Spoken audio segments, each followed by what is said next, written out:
ಅದ್ಭುತವಾದಂಥ ಒಂದು ಸಿನಿಮಾ ಯುದ್ಧಕಾಂಡ. ಇದು ಕಾನೂನಿನ ಯುದ್ಧಕಾಂಡ.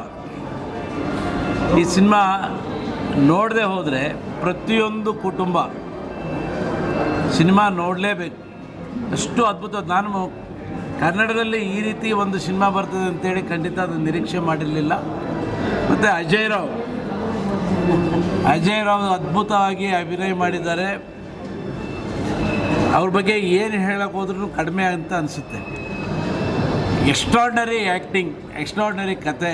ಈ ಸಿನಿಮಾದಲ್ಲಿ ಸಾಕಷ್ಟು ಟ್ವಿಸ್ಟ್ಗಳಿದೆ, ಭಾಳಷ್ಟು ನೈಜತೆ ಇದೆ. ಕೆಲವು ಸಮಯ ಫಸ್ಟ್ ಸ್ಟಾಪಲ್ಲಿ ಕರಳು ಕಿತ್ತು ಬರುವಂಥ ಸನ್ನಿವೇಶಗಳು. ನನಗೆ ಫಸ್ಟ್ ಸ್ಟಾಪ್ ಆದಮೇಲೆ ಸೆಕೆಂಡ್ ಹಾಫ್ ಯಾವ ರೀತಿ ಇದನ್ನು ಒಯ್ದಿರ್ತಾರೆ ಅನ್ನೋಂಥ ಕುತೂಹಲ ಭಾಳ ಇತ್ತು.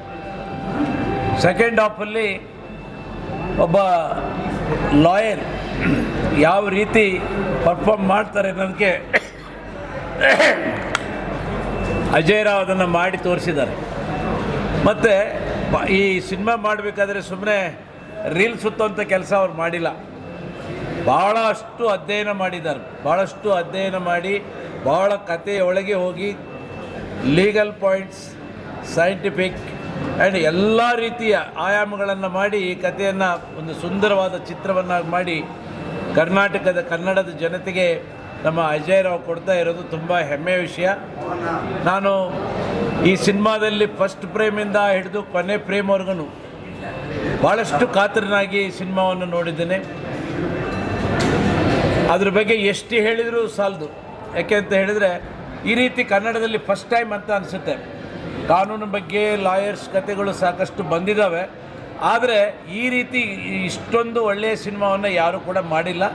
ಒಂದು ವಿಷಯವನ್ನು ಇಟ್ಕೊಂಡು ಬಿಗಿನಿಂಗಿಂದ ಕೊನೆಯವರೆಗೂ ಒಂದು ಫ್ಯಾಮಿಲಿ ಸೆಂಟಿಮೆಂಟು ಮತ್ತು ಆ ತಾಯಿ ಮಕ್ಕಳ ಸಂಬಂಧ, ಅದಕ್ಕೆ ಯಾವ ರೀತಿ ಕೇವಲ ಕಾನೂನಾತ್ಮಕವಾಗೆಲ್ಲ ಮಾನವೀಯ ದೃಷ್ಟಿಯಿಂದನೂ ಕೂಡ ಯಾವ ರೀತಿ ಗೌರವ ಕೊಡಬೇಕು ಅನ್ನೋದನ್ನು ಈ ಸಿನಿಮಾದ ಮೂಲಕ ನಮ್ಮ ಅಜಯ್ ರಾವ್ ಮಾಡಿ ತೋರಿಸಿದ್ದಾರೆ. ಮತ್ತು ಮ್ಯೂಸಿಕ್ಕು ಕೂಡ ಎಕ್ಸ್ಟ್ರಾರ್ಡಿನರಿ ಇದೆ. ಅದು ಎಲ್ಲದಕ್ಕೂ ಕೂಡ ಒಂದಕ್ಕೊಂದು ತಾಳೆ ಆಗ್ತಾ ಹೋಗಿದೆ. ಆ ಒಂದೊಂದು ಇದರಲ್ಲೂ ಸೀನಲ್ಲೂ ಒಂದೊಂದು ಫ್ರೇಮಲ್ಲೂ ಕೂಡ ಪ್ರತಿಯೊಂದು ವಿಷಯವೂ ಕೂಡ ನಮಗೆ ಎದ್ದು ಕಾಣ್ತಾ ಇದೆ. ಭಾಳ ಅದ್ಭುತವಾದಂಥ ಸಿನಿಮಾ. ನನಗಂತೂ ತುಂಬ ಖುಷಿ ಕೊಟ್ಟಿದೆ. ಇಷ್ಟು ಇನ್ವಾಲ್ವ್ ಆಗಿ ಯಾವ ಸಿನಿಮಾನೂ ನಾನು ಇದುವರೆಗೂ ನೋಡಿರಲಿಲ್ಲ. ಅಷ್ಟೊಂದು ಅದ್ಭುತವಾಗಿ ಮಾಡಿದ್ದಾರೆ.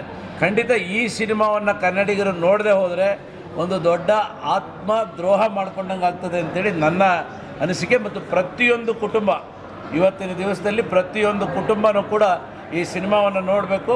ಅದನ್ನು ಯಾವ ರೀತಿ ಸಿನಿಮಾ ನೋಡೋದು ಅಷ್ಟೇ ಅಲ್ಲ, ಇವತ್ತು ಪರಿಸ್ಥಿತಿ ಯಾವ ರೀತಿ ನಡೀತಾ ಇದೆ ಜಗತ್ತಲ್ಲಿ ಅನ್ನೋದು ಭಾಳ ಕಟ್ಟೋ ರೀತಿಯಲ್ಲಿ ಮಾಡಿದ್ದಾರೆ. ಅವರಿಗೆ ನಾನು ತುಂಬ ಹೃದಯದ ಅಭಿನಂದನೆಗಳನ್ನು ಸಲ್ಲಿಸ್ತೀನಿ. Hats up to Ajay Rao, good luck. ಈ ಸಿನಿಮಾ ಖಂಡಿತವಾಗಿ ನನಗನ್ಸುತ್ತೆ ಇದು ಬರೀ ಕನ್ನಡದಲ್ಲ, ಇದು ಪ್ಯಾನ್ ಇಂಡಿಯಾ ತನ್ನಷ್ಟಕ್ಕೆ ತಾನೇ ಆಗ್ತದೆ ಅಂತೇಳಿ ನನ್ನ ಭಾವನೆ. ಯಾಕೆಂದರೆ ಎಲ್ಲ ಭಾಷೆಗೂ ಕೂಡ ಇದು ವಿಷಯ ಏನಿದೆ ಎಲ್ಲ ಇಡೀ ಭಾರತಾದ್ಯಂತ ಎಲ್ಲರ ಮನಸ್ಸನ್ನು ಮುಟ್ಟುವಂಥ ವಿಷಯ ಇದೆ. ಎಲ್ಲ ಭಾಷೆಗಳಿಗೂ ಕೂಡ ಇದು ಸಿನಿಮಾ ಹೋಗ್ತದೆ ಅಂತೇಳಿ ನನ್ನ ಭರವಸೆ ಇದೆ. ನಿಜವಾಗಲೂ ಒಂದು ಹೆಣ್ಣು ಮಗುಗೆ ಅನ್ಯಾಯದ ಸಂದರ್ಭದಲ್ಲಿ ಅದನ್ನು ಲಾಸ್ಟ್ವರೆಗೂ ಹೇಗೆ ತಗೊಂಡು ಹೋಗ್ಬೇಕನ್ನೋದನ್ನು ಅಜಯ್ ರಾವ್ ಅವರು ನಟ ಅದ್ಭುತವಾಗಿ ಆ್ಯಕ್ಟಿಂಗ್ ಮಾಡಿದ್ದಾರೆ. ಭಾಳ ಖುಷಿಯಾಯಿತು. ನಾನು ನಮ್ಮ ಜೊತೆಗೆ MLAಗಳು ಸುಮಾರು ಜನ ಬಂದಿದ್ದರು, ಕಲಾವಿದರು ಇದ್ದರು. ಎಲ್ಲರಿಗೂ ಒಂಥರ ಟೆನ್ಷನ್ ಥರ ಇತ್ತು. ಚೆನ್ನಾಗಿತ್ತು. ಪಿಕ್ಚರ್ ಅದ್ಭುತವಾಗಿ ಮೂಡಿ ಬಂದಿದೆ. ನಿಜವಾಗಲೂ ಈ ಥರ ಮೂವಿ ಇತ್ತೀಚಿನ ದಿನದಲ್ಲಿ ಸಿಂಪತಿ ಬರುವಂಥದ್ದು, ಮತ್ತು ಈ ಥರ ಯಾವುದೂ ಬಂದಿರಲ್ಲ ಇತ್ತೀಚಿನ ದಿನದಲ್ಲಿ. ಈಗ ತುಂಬ ಅದ್ಭುತವಾಗಿ ಮೂಡಿ ಬಂದಿದೆ. ನನಗಂತೂ ಫುಲ್ ಎಂಜಾಯ್ ಮಾಡಿದ್ದೇನೆ. ಮೂವಿ ಕೊನೆವರೆಗೂ ನೋಡಿದ್ದೇನೆ. ನನ್ನಲ್ಲೂ ಸಹ ಕಣ್ಣೀರು ಬಂದಿದೆ ನನಗೆ. ಅಂದರೆ ಆ ರೀತಿಯಾಗಿ ಅದ್ಭುತ ಆ್ಯಕ್ಟಿಂಗನ್ನು ಸ್ನೇಹಿತ ಅಜಯ್ ರಾವ್ ಮಾಡಿದ್ದಾರೆ. ಗ್ರೇಟ್, ತುಂಬ ಚೆನ್ನಾಗಿದೆ. ನಿಜವಾಗಲೂ ಸಕ್ಸಸ್ ಆಗಬೇಕು ಈ ಮೂವಿ. ಜನರು ನೋಡುವಂಥ ಸಬ್ಜೆಕ್ಟ್ ಇದೆ. ನಾನು ನೋಡಿದಂಥ ಒಂದು ರೀತಿಯಾದ ಅದ್ಭುತವಾದಂಥ ಚಿತ್ರ. ಯಾಕೆ ಅಂತ ಹೇಳಿದ್ರೆ ಯಾವುದೇ ಚಿತ್ರಕ್ಕೆ ಯಾವುದೋ ಹೀರೋ ಅಥವಾ ಏನಲ್ಲ, ಇಲ್ಲಿ ಸಬ್ಜೆಕ್ಟೇ ಹೀರೋ. ಅಜಯ್ ತುಂಬ ಅದ್ಭುತವಾಗಿ ಈ ಚಿತ್ರವನ್ನು ನಿರ್ಮಾಣ ಮಾಡಿದ್ದಾರೆ. ಖಂಡಿತವಾಗಲೂ ಹೇಳ್ತೇನೆ, ಈ ಸಿನಿಮಾವನ್ನು ಪ್ರತಿಯೊಂದು ಕುಟುಂಬವೂ ನೋಡುವ ರೀತಿಯಲ್ಲಿ ದೇಶದ ಪ್ರತಿಯೊಂದು ಕುಟುಂಬಗಳಲ್ಲೂ ಇಂಥ ಒಂದು ಸಿನಿಮಾ ಕೇವಲ ಮನರಂಜನೆ ಅಲ್ಲ, ಒಂದು ಸಂದೇಶ ಕೊಡುತ್ತೆ, ಜೊತೆಲಿ ಎಚ್ಚರಿಕೆ ಕೊಡುತ್ತೆ. ಕಾರ್ಯಾಂಗ, ನ್ಯಾಯಾಂಗ, ಶಾಸಕಾಂಗ, ಪ್ರಜಾಪ್ರಭುತ್ವದ ಮೂಲ ಸ್ತಂಭಗಳು ಅಂತ ನಾವು ಹೇಳ್ತೇವೆ. ಆದರೆ ಈ ಚಿತ್ರದಲ್ಲಿ ಎಲ್ಲ ಕ್ಷೇತ್ರಕ್ಕೂ ಒಂದು ರೀತಿಯಾದ ಜಾಗೃತಿಯನ್ನು ಮತ್ತು ಜವಾಬ್ದಾರಿಯನ್ನು ಕೊಡುತ್ತೆ. ಮತ್ತು ಸಿನಿಮಾ ಮೊದಲನೇ ಆರಂಭದಿಂದ ಹಿಡಿದು ಕೊನೆಯವರೆಗೂ ಆ ಪ್ರೇಕ್ಷಕನ್ನ ಈ ಕಡೆ ಆ ಕಡೆ ನೋಡೋದಕ್ಕೆ ಬಿಡೋದಿಲ್ಲ. ಹಾಗೆ ಆ ಕಥೆಯ ಹಂದರವನ್ನು ತುಂಬ ಚೆನ್ನಾಗಿ ಎಳೆದಿದ್ದಾರೆ. ಮತ್ತು ಬಹುಶಃ ಹಲವಾರು ಪ್ರಕರಣಗಳ ಕಥೆಯಲ್ಲೇ ಬರುವ ರೀತಿಯಲ್ಲಿ ದೇಶದಲ್ಲಿ ಕಾಶ್ಮೀರದಿಂದ ಕನ್ಯಾಕುಮಾರಿವರೆಗೂ ಆಗಿರ್ತಕ್ಕಂಥ ಮಕ್ಕಳ ಮೇಲೆ, ಹೆಣ್ಮಕ್ಕಳ ಮೇಲೆ ಆಗಿರ್ತಕ್ಕಂಥ ಅತ್ಯಾಚಾರ ಇರ್ಬೋದು, ಕೊಲೆ ಇರ್ಬೋದು, ಇವೆಲ್ಲವೂ ಸಹ ಹೇಗೆ ಜಸ್ಟಿಸ್ ಡಿಲೇಡ್ ಇಸ್ ಜಸ್ಟಿಸ್ ಡಿನೇಡ್ ಅಂತಕ್ಕಂಥ ಒಂದು ಮಾತಿದೆ. ಹಾಗೆ ಈ ಕಥೆಯಲ್ಲಿ ಮಾಸ್ಗೂ ಇದೆ, ಕ್ಲಾಸ್ಗೂ ಇದೆ. ಇದು ನಾನು ಕಂಡಂಥದ್ದು.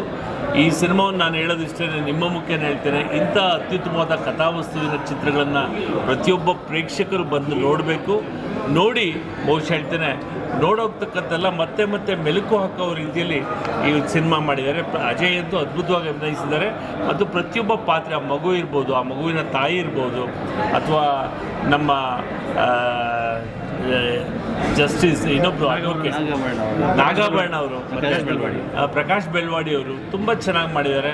ನಾನು ಹೇಳೋದೇನೆಂದರೆ, ಇಂಥ ಚಿತ್ರಗಳಿಗೆ ಎಷ್ಟು ಪ್ರೋತ್ಸಾಹ ಕೊಟ್ಟಷ್ಟು ಹೆಚ್ಚು ಹೆಚ್ಚು ಕಥೆಗಳನ್ನು ಇಂಥಕ್ಕೆ ಚಿತ್ರಗಳು ಮೂಡಿಬರ್ತದೆ. ಇಲ್ಲಿ ಕತೆ ಮಾತ್ರ ಅಲ್ಲ, ಮನರಂಜನೆ ಮಾತ್ರ ಅಲ್ಲ, ಒಂದು ದೊಡ್ಡ ಸಂದೇಶ ಇದೆ. ಮತ್ತೊಮ್ಮೆ hats off to Ajay and team. ನಮಸ್ಕಾರ. ಮೇಕಿಂಗ್ ಅಂತೂ ತುಂಬಾ ಅದ್ಭುತವಾಗಿತ್ತು.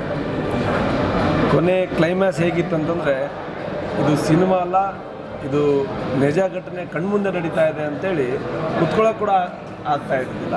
ಎದ್ದು ನಿಂತ್ಕೋಬೇಕು, ಏನಾಗ್ಬೋದು ಅಂತೇಳಿ ಅಷ್ಟು ಕುತೂಹಲ ಇದೆ. ಇದು ಸಿನಿಮಾ ಅಲ್ಲ, ಇದು ಈ ದೇಶಕ್ಕೆ ಕೊಡೋ ಒಂದು ಸಂದೇಶ. ಜೊತೆಯಲ್ಲಿ ಈ ಕಾನೂನು ವ್ಯವಸ್ಥೆಯಲ್ಲಿ ಇವತ್ತು ಏನು ನಡೀತಾ ಇದೆ, ಇವತ್ತು ಈ ಸಮಾಜದಲ್ಲಿ ಎಷ್ಟೋ ಕುಟುಂಬಗಳು ಯಾವ ರೀತಿ ತೊಂದರೆ ಅನುಭವಿಸ್ತಾ ಇದ್ದಾವೆ, ಅದನ್ನು ಯಾವ ರೀತಿ ನಮ್ಮ ದೇಶ ಒಂದು ಅದ್ಭುತವಾಗಿ ಕಾನೂನು ವ್ಯವಸ್ಥೆ ಮತ್ತು ಎಲ್ಲ ರೀತಿಯ ವ್ಯವಸ್ಥೆಯಲ್ಲಿ ಎಲ್ಲರಿಗೆ ನ್ಯಾಯ ಕೊಡಿಸ್ಲಿಕ್ಕೆ ಏನಾಗ್ಬೋದು ಅಂತೇಳಿ ಕೊನೆಯಲ್ಲಿ ಒಂದು ಪತ್ರದ ಮೂಲಕ ರಾಷ್ಟ್ರಪತಿಯವರಿಗೆ ಕೇಳ್ಕೊಳ್ಳೋದು, ಇವೆಲ್ಲ ನೋಡಿದರೆ ಇದು ಪ್ರತಿಯೊಬ್ಬರು ಕೂಡ ನೋಡೋ ಸಿನಿಮಾ.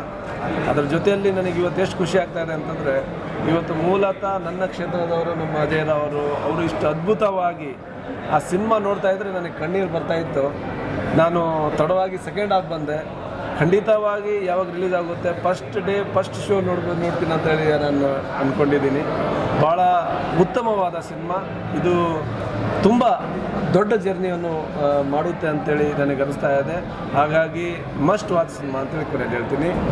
ಆಮೇಲೆ ಇದು ಬರೀ ಸಿನಿಮಾ ಅಲ್ಲ, ಇವತ್ತಿನ ಸಮಾಜದಲ್ಲಿ ಒಂದು ಒಳ್ಳೆಯ ಸಂದೇಶದ ಸಿನಿಮಾ. ಹಾಗಾಗಿ ಕಂಪ್ಲೀಟ್ ಆ ಸಿನಿಮಾ ತಂಡದವರಿಗೆ ಮತ್ತು ನಮ್ಮ ಅಜಯ್ ರಾವ್ಗೆ ಮತ್ತು ಒಳ್ಳೆಯ ಡೈರೆಕ್ಟರ್, ಮ್ಯೂಸಿಕ್ ಅಂತೂ ಇಷ್ಟು ಒಳ್ಳೆ ರೀತಿಯಿಂದ ಬಂದಿದೆ ಅಂದರೆ ನನಗೆ ಗೊತ್ತಿಲ್ಲ ಯಾರು ಮ್ಯೂಸಿಕ್ ಕೊಟ್ಟಿರೋದು, but really very very very wonderful. ಹೊಸ ಟೀಮ್ ಅಂತ ಹೇಳ್ತಿದ್ದಾರೆ. ಅದ್ಭುತವಾಗಿ ಒಳ್ಳೆ 100 ದಿನ ಓಡುತ್ತೆ. ಇನ್ನೂ ಅಜಯ್ ರಾವ್ರವರು ಯುದ್ಧಕಾಂಡ ಅಂತಕ್ಕಂಥ ಏನೊಂದು ಮೂವಿನ ಮಾಡಿದ್ದಾರೆ. ನಾವು ಈ ಅಧಿವೇಶನದ ಮಧ್ಯೆನೂ ಕೂಡ ಇವರು ಮೂವಿಯನ್ನು ನೋಡಲೇಬೇಕು ಅಂತಕ್ಕಂಥ ಉದ್ದೇಶದಿಂದ ನಾವು ಬಂದು, ಆದರೆ ಬಂದ ಮೇಲೆ ಗೊತ್ತಾಯಿತು ಮೂವಿ ತುಂಬ ಅದ್ಭುತವಾಗಿದೆ. ಫಸ್ಟಿಂದ ಕೊನೆ ತನಕನೂ ಕೂಡ ತುಂಬ ಕ್ಯೂರಿಯಾಸಿಟಿಯಾಗಿದೆ. ಸಾಕ್ಷ್ಯಾಧಾರಗಳ ನಾಶ ಆದರೂ ಕೂಡ ಅದನ್ನು ಮೀರಿದ ಜಡ್ಜ್ಮೆಂಟ್ನ ಕೊಡ್ಬೋದು. ಸಾಕ್ಷ್ಯಾಧಾರಗಳನ್ನ ದುಡ್ಡಿದ್ದಂಥವ್ರು ಎಷ್ಟೇ ನಾಶ ಮಾಡಿದರೂ ಕೂಡ ಅದರ ವಿರುದ್ಧವಾಗಿ ಒಬ್ಬ ವಕೀಲರು ಕೂಡ ವಾದವನ್ನು ಮಾಡ್ಬೋದು ಅಂತಕ್ಕಂಥದ್ದನ್ನ ತೋರಿಸ್ಕೊಟ್ಟಿರ್ತಕ್ಕಂಥವ್ರು ಅಜಯ್ ರಾವ್ ಅವರು. ಮುಖ್ಯವಾಗಿ ಮಹಿಳೆಯರು ಈ ಮೂವಿನ ನೋಡಲೇಬೇಕು ಅಂತಕ್ಕಂಥದ್ದು ನನ್ನ ಭಾವನೆ. ಯಾಕೆಂತಂದರೆ ಇಲ್ಲಿ ಮಹಿಳೆಯರು ಯಾವ ರೀತಿ ಒಂದು ನ್ಯಾಯವನ್ನು ತಗೋಬೋದು, ಈ ನ್ಯಾಯಾಂಗದಲ್ಲಿ ಯಾವ ರೀತಿ ಹೋರಾಟವನ್ನು ಮಾಡ್ಬೋದು ವಕೀಲರ ಮುಖಾಂತರ ಅಂತಕ್ಕಂಥದ್ದನ್ನ ಅಜಯ್ ರಾವ್ ಅವರು ತೋರಿಸ್ಕೊಟ್ಟಿದ್ದಾರೆ. ಸೊ ಈ ಮೂವಿ 100ಕ್ಕೆ 100 ಸಕ್ಸಸ್ ಆಗುತ್ತೆ. 100 ದಿನಗಳಾಗಬೇಕು, ಓಡಬೇಕು ಅಂತಕ್ಕಂಥ ಇಚ್ಛಾಶಕ್ತಿ ನಮ್ಮೆಲ್ಲರಲ್ಲೂ ಕೂಡ ಇದೆ. ನನಗೆ ಆ ಮೂವಿಲಿ ಸಮಯನ ಕಳೆದಿದ್ದೇ ಗೊತ್ತಾಗಲಿಲ್ಲ ಆ್ಯಕ್ಚುಲಿ. ಯಾಕೆಂದರೆ ಲಾಸ್ಟ್ ಮೂಮೆಂಟ್ ತನಕ ಕೂಡ ಅಷ್ಟು ಕ್ಯೂರಿಯಾಸಿಟಿ ಇದೆ. ಸೊ ಇವರಿಗೆ ದೇವರು ಒಳ್ಳೇದು ಮಾಡಲಿ, ಇವರ ಭವಿಷ್ಯನೂ ಕೂಡ ಮುಂದಕ್ಕೆ ಒಳ್ಳೇದಾಗಿರಲಿ. ಈ ಮೂವಿ ಶತಮಾನೋತ್ಸವನ ಆಚರಣೆ ಮಾಡುತ್ತೆ ಅಂತೇಳಿ ಈ ಸಂದರ್ಭದಲ್ಲಿ ಹೇಳ್ತೀನಿ. ತಮಗೆ ಹಾಗೂ ತಮ್ಮ ತಂಡಕ್ಕೆ ಏನಿತ್ತು ಪ್ರತ್ಯಕ್ಷವಾಗಿ ಪರೋಕ್ಷವಾಗಿ ಈ ಒಂದು ಮೂವಿ ನಿರ್ಮಾಣ ಮಾಡಲಿಕ್ಕೆ ಸಹಕರಿಸಿದಂಥ ಎಲ್ಲರಿಗೂ ಕೂಡ ಧನ್ಯವಾದ ಹೇಳ್ತೀನಿ. ತಮ್ಮೆಲ್ಲ